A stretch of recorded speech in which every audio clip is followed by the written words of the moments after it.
One day, I found myself in an unimaginable situation. It all began when I took my husband to the doctor for a routine checkup. What was supposed to be a routine visit turned my world upside down. Dr. Robert, with a grave expression, shared some shocking news about my husband. The severity in his eyes told me this was no joke. I felt a wave of panic and disbelief wash over me. My husband, who I had cared for through his illness, was now a source of fear and concern. Dr. Robert urged me to consider my safety, suggesting I might need to distance myself from my husband. His words left me feeling overwhelmed and scared. My name is Linda Blair, and I'm a 50-year-old who has dedicated 10 years to working at a leading pharmaceutical company. That place has become my second home, offering comfort and a sense of belonging. Despite my age, I've continued to work full-time, earning the respect and admiration of my colleagues. Not many people my age are still working as I do, but I've never minded. My dedication to my job was partly because I remained single until 4 years ago. My manager, Smith, and I shared a close bond partly because we were both single. He once jokingly asked if I was ever going to get married, a comment that could have been taken the wrong way, but I knew it was all in good humor. Around that time, I was secretly seeing Harry, who would later become my husband. Harry was a bit older, previously married and divorced, and like me, wasn't interested in having children. We met through a marriage consultation service, seeking companionship for our later years. Choosing to keep our relationship private, we didn't share our plans with anyone, even as our manager made light-hearted jabs about marriage. Eventually, Harry and I tied the knot quietly, without a ceremony, simply signing the necessary paperwork at City Hall. The simplicity of the process surprised me, but I was excited for our future together. But now, faced with Dr. Robert's alarming advice, I was forced to reassess everything. My feelings of compassion for my sick husband were now tangled with fear and uncertainty. Dr. Robert's words echoed in my mind, urging me to take action for my own safety. As I stood there trying to process the situation, I realized I needed to make a decision, and fast. The life I had known and the future I had envisioned were suddenly on uncertain ground. I'm Linda, and my husband, Harry, works at a factory. To be honest, I earn more than he does. Harry started his job there right after finishing high school. As for me, I grew up in an orphanage and always dreamt of being independent. That's why I didn't want to quit my job at the pharmaceutical company even after we got married. I loved my job too much. When Harry and I tied the knot, I immediately told my manager, Smith, about it. He congratulated me, but I could tell he had mixed feelings. Maybe he felt a bit lonely.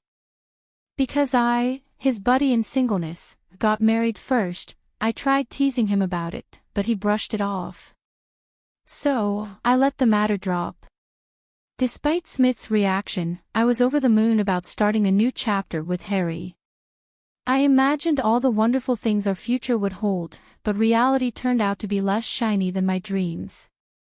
Life as newlyweds was pretty standard. Not much changed for me. I kept working, and the biggest change was probably moving to a more rural area and commuting by car instead of the bus. Harry and I shared my old car because he didn't have one. About a year into our marriage, though, things started to get rocky. Harry began showing signs of depression. He seemed off, hardly eating his breakfast, getting lost in his thoughts, and even getting small things like condiments mixed up. His clothes didn't match, and he became quieter at work and at home. Although I've always appreciated Harry's quiet strength, his silence became too heavy, making it feel like I was living alone. This loneliness crept up on me as I noticed these small but significant changes in him. It dawned on me that Harry might be dealing with a mental health issue. Watching someone you care about struggle without knowing how to help is incredibly hard. I decided to take Harry to a clinic that specializes in mind and body health, where he was diagnosed with depression. I had a basic understanding of depression, but hearing the diagnosis made my world feel a bit dimmer. The doctor explained that the best way to tackle depression is to address its root cause directly. However, pinpointing the exact reason for Harry's depression was challenging. He had been working at the same factory for years without any issues, and nothing significant had changed in his job. If anything, I worried that perhaps our marriage had somehow contributed to his state. During our conversations with the doctor, I assured him that we were living a content life and couldn't identify any direct pressures at home that might have led to Harry's condition. The doctor encouraged us to return if we noticed any changes or had any insights into potential causes of his depression. Despite multiple visits to the clinic, we couldn't find the root cause of Harry's distress. Over time, his depression only deepened. On his worst days, Harry would barely get out of bed, plagued by headaches or calling in sick to work. His appetite vanished, and he lost a noticeable amount of weight. Eventually, he was unable to continue working and had to leave his job. Harry felt terribly guilty for putting all the financial burden on me, but I reassured him that I was okay with working. My primary concern was his well-being. It was tough to see him so affected, and I constantly worried about him, especially when I was at work. There was an incident where he went out and couldn't find his way back home, which made me fear he was battling not just depression but potentially dementia as well. This possibility added to my stress. When colleagues asked about how things were going, I had to admit that Harry wasn't improving. Seeing someone you love struggle so much without a clear way to help is incredibly difficult. Smith noticed. I was looking particularly worn out one day when Smith handed me an energy drink. Drinking it made me feel a little better, and I was touched by his gesture of support. He reminded me that we're all in this journey together, and his words nearly brought me to tears. With everything going on with Harry, I hadn't realized how much stress I'd been piling up on myself. It became clear that I needed to keep myself together, or else I might break down too. So, I threw myself into work, trying to maintain some normalcy in our lives. 1 year flew by, and things with Harry hadn't improved. In fact, they had only gotten worse. As our third wedding anniversary approached, I couldn't see any light at the end of the tunnel for his condition. Then, one morning, I noticed our car wasn't where it should have been. Confused, I checked again, but the car was definitely missing. Since Harry's diagnosis, I was the only one who drove it. I hadn't used the car since the day before, which meant it should have been at home. Concerned, I asked Harry if he knew anything about where the car might be. He casually mentioned he thought it was there when he got home yesterday. I remembered he had gone out for a bit while I was at work. The doctor had suggested he try walking or jogging to help him cope. If the car was there when he returned, it must have disappeared sometime during the night. With the car gone, I had no choice but to use public transport, which made me about 10 minutes late for work. I explained the situation to Smith, who was understanding but puzzled about the car's whereabouts. He wondered if Harry might have taken it, but I dismissed the idea given Harry's condition and his aversion to driving since falling ill. It didn't make sense.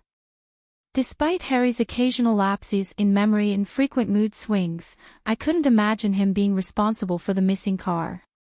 The mystery of the car added yet another layer of complexity to our already challenging situation. Right after realizing the car was gone, I didn't waste any time reporting it to the police, hoping it would turn up soon. But deep down, a nagging worry haunted me that it might be gone for good. As if that wasn't enough, something else strange occurred. On the day I was supposed to get my paycheck, I went to the bank to withdraw some money and noticed that my personal bank account was empty. I was taken aback. We do have a shared account, which I checked next, only to find it was also at zero. This left me completely baffled. Harry and I shared the joint account, but he had no access to my personal account, nor did he know its PIN. Yet somehow, all our savings had vanished. The cold wave of shock hit me hard. Once home, I confronted Harry. I asked him if he knew anything about the missing funds from our joint account. He seemed genuinely confused and denied knowing anything about it. Considering his state of mind due to depression, I hesitated to press further, fearing it might add to his stress. Harry, with his gaze fixed on the ceiling, seemed distant, lost in one of his frequent dazes attributed to his condition. It made me wonder if he could have actually taken the money. Planning to bring this issue up with the police, I was overwhelmed by the double blow of losing both our car and our savings. The financial pinch was sharp, made worse by my lack of a family safety net, having grown up in an orphanage with no parents to turn to for help. Amidst these troubles, it was suggested that we switch Harry to a larger hospital with more resources than the small community psychiatric clinic we'd been using. The clinic had reached its limits in what it could do for him and recommended a general hospital for better care. They even provided a referral letter. So, we decided to make our first visit to the general hospital, taking a taxi there. The experience was new and a bit daunting for me, and throughout the journey, Harry remained quiet, lost in his own thoughts. As we arrived at the hospital, I took a deep breath and walked into the hospital, handing over the referral letter at the reception, bracing myself for a bit of a wait given it was a busy general hospital. The lobby was crowded with patients, each waiting for their turn. After around an hour, Harry was finally called in for his consultation. While he went inside, I took out a book to pass the time. But barely had Harry entered the doctor's office when a nurse approached me. "Excuse me, are you Mrs. Simmons?" she asked. I confirmed, and she mentioned the doctor wanted to see me. I was used to discussing Harry's condition, so I assumed it was a similar situation that time and followed her, albeit with a bit of anxiety. The nurse led me to a different room, where I was greeted by a doctor who looked about a decade my senior, with graying hair and a kind demeanor. Before I could even settle in, I asked if this was about Harry's condition. He nodded gravely, and I prepared myself for potentially bad news. The doctor's next words took me completely by surprise, however. He urged me to distance myself from my husband, revealing that Harry had been arrested for fraud 10 years ago. My mind spun with confusion. Why was this coming up now during a routine medical visit? The doctor explained his suspicions about Harry's depression, suggesting that he might be pretending. He recounted recognizing Harry from a surgery 10 years ago where he had treated a deep cut on Harry's leg. The revelation was jarring. Here I was, thinking we were addressing Harry's mental health, only to discover his hidden past and a possible deception about his current state. This unexpected turn of events left me reeling, trying to reconcile the caring husband I knew with the person the doctor described. When the doctor mentioned recognizing a large scar on Harry's right leg, everything started to make sense. I knew of the scar but never knew its origin, as Harry had never mentioned it. Learning that the doctor before me was the one who had treated Harry's injury years ago felt like an unbelievable twist of fate.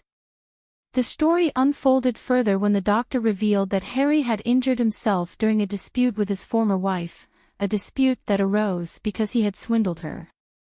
He had stolen her luxury items and money. Shockingly, he had also faked dementia during that time, manipulating his wife into lowering her guard before committing the fraud. This pattern of pretending to be ill to facilitate his deceit was appalling. Hearing about Harry's criminal past and his arrest was staggering. I hadn't looked into Harry's background before marrying him. Being alone most of my life, I was just happy to find someone willing to be my partner. The doctor's stern warning that Harry could be a danger to me sent chills down my spine. There was a seriousness in his tone that made it clear this was no laughing matter. The realization hit me hard. I had been deceived. In the days that followed, I struggled to act normal around Harry while secretly planning my next steps. I decided to set up surveillance cameras around our home to watch Harry's activities when I wasn't there. About a week later, I noticed a missing watch and bag. Reviewing the camera footage, I saw Harry leave the house with them and return later with a wad of cash, looking suspiciously pleased with himself. His demeanor did not match that of someone suffering from depression. This footage confirmed my worst fears. Harry was behind the theft of my belongings, the car, and our savings. Facing the hard evidence of his deceit was crushing. Harry had lied to and manipulated me, betraying the trust one had placed in him. It was clear that I needed to take significant action against someone who had pretended to be vulnerable and in need of care, only to exploit my compassion and generosity. The realization that Harry had betrayed my trust was unbearable. I had dedicated my life to working and caring for what I thought was a sick partner. A divorce felt too insignificant a response to the depth of deception I had endured. It was clear we needed to part ways, but I wanted more than just a separation. I wanted Harry to truly understand the gravity of his actions and to make amends for the harm he had caused. With a heavy heart and tears threatening to spill, I gathered the divorce papers and meticulously filled them out with all the necessary details. The following day, pretending everything was normal, I informed Harry that I'd be stepping out briefly. I had already taken a day off from work, explaining the urgency of my situation to my employer, who had agreed to my sudden leave. At the police station, I presented my case, showing the officers the footage I had captured of Harry's deceit. Initially, they were hesitant to proceed based solely on the video. However, after verifying with the pawn shop where Harry had sold the stolen items and locating my car being sold as a used vehicle, the evidence against him began to mount. It was also confirmed that he had unlawfully accessed my bank accounts, and suspicions about his feigned depression were raised. As the truth unraveled, I was overwhelmed by a complex mix of relief and sorrow. The police decided to act swiftly, given Harry's criminal history, and prepared to arrest him. Returning home with the officers in the early afternoon, I found Harry at home, visibly startled by my unexpected presence and the sight of the police. Despite the divorce papers in my hand, his attention was fixed on the officers as one of them declared his arrest for fraud. Harry protested, claiming his depression as a defense, but I knew better. The doctor from the general hospital had already shed light on the likelihood of his deceit regarding his mental health condition. In that moment, facing both the legal consequences of his actions and the end of our marriage, Harry's facade began to crumble. The decision to take this course of action was difficult but necessary to protect myself and seek justice for the betrayal and manipulation I had endured. On my recent visit to the hospital, a doctor recognized Harry from his past actions. He shared that Harry had once feigned dementia to trick his former wife and expressed doubts about Harry's current claims of depression. Despite these serious accusations, Harry remained unshaken in front of the police, dismissively denying everything. It was as if his history of deceit had prepared him for this moment, showing no sign of guilt or remorse. Harry challenged us, demanding proof of his fraudulent actions. His boldness was baffling, especially with the police right there, ready to arrest him based on solid evidence. It was a clear indication of his habitual manipulation and his underestimation of the situation's seriousness. For 4 years, he had lied to me, taking advantage of my trust to steal from me and misuse my goodwill. Yet, in a twisted turn of blame, Harry suggested it was my fault for being too trusting, insulting me further. His audacity was astounding. I had supported him, hoping for his recovery, only to be repaid with betrayal and scorn. In that moment, my patience vanished. I declared my intention to seek legal advice and pursue alimony, urging him to face the consequences of his actions. At the police station, my outburst surprised even the officers, but it seemed to shake Harry's composure finally. As the police handcuffed him, Harry's defiance crumbled. He looked defeated, his arrogance replaced with frustration as he was led away. Watching the scene, I felt detached, as if I were observing someone else's life unraveling. Since the doctor's warning, nothing seemed real anymore. Yet, here I was, facing the harsh truth of my situation, determined to move forward from the chaos Harry had created. Watching Harry being led away by the police felt surreal, almost like a scene from a dream. This moment marked a turning point, allowing me to envision a return to my life before the chaos of marriage engulfed it. Though a sense of relief washed over me, knowing I wouldn't spend my future under Harry's manipulative control, a wave of loneliness followed. Having waited more than 47 years to marry, the prospect of solitude once again cast a shadow over my newfound freedom. 2 months later, our divorce was finalized. The process had been slightly delayed due to Harry's arrest, but by the time everything was official, my emotions had settled, enabling me to reflect on our shared history with a clear mind. Harry's future was uncertain, facing imprisonment for his second offense. I could only hope this experience would lead him to sincerely reconsider his choices.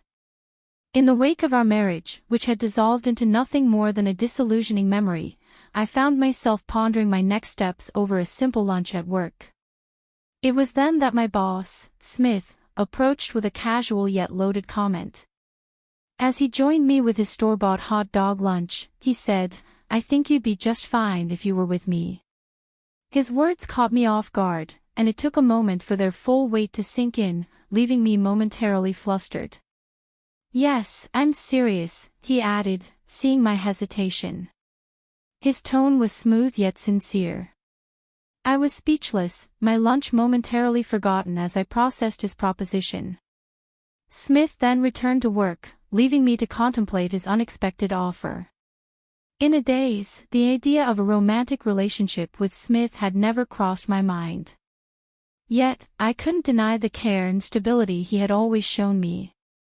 His steady presence and responsible nature suddenly cast him in a new light. Despite my initial reaction, I began to evaluate such matters as I continued eating. The seeds of possibility Smith had planted began to take root, suggesting a future I hadn't dared to imagine until now. The thought of inviting Smith out for a meal after work sparked a warmth within me, kindling a sense of hope for the future. Perhaps this was the perfect moment to embark on a new journey, to explore the possibility of happiness and companionship once again. The idea of stepping out of my comfort zone and into a new beginning with someone who had shown me kindness and support felt both thrilling and comforting. Tonight, I decided, could be the start of something new and beautiful.